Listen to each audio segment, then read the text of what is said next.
Hello, come paint a winter scene with me on a really cold day in Marseille.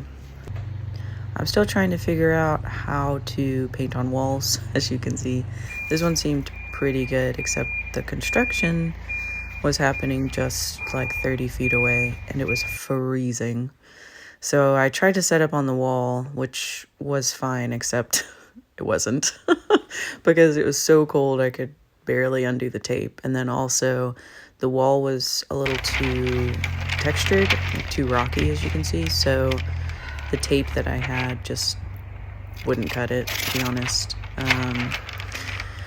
I've tried like a duct tape form, and that also didn't work. So I was really frustrated at this point, honestly. The construction workers were bothering me because I really don't like to be that close to people. So time to go find a new spot. The place up at the front of the park had these lovely cats. This is just one of them.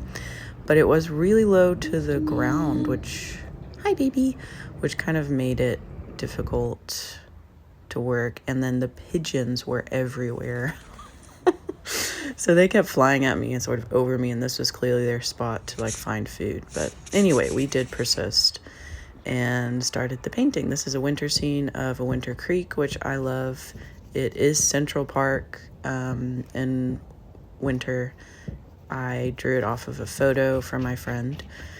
I lived in New York for years, and I lived just about 10 minutes from Central Park, so this was really special painting.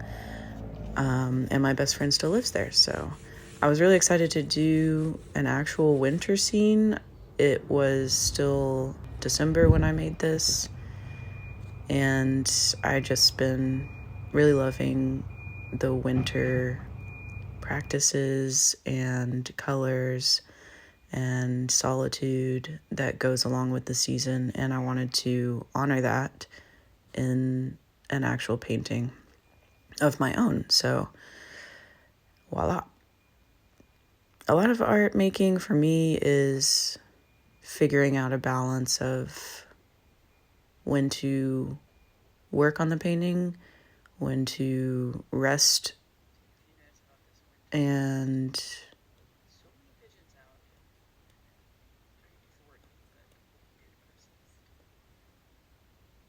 when to look at the painting.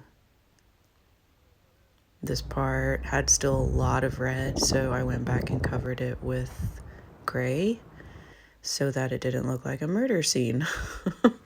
And this is the final piece. Thanks for watching. This is Avery, and stay tuned for more paintings.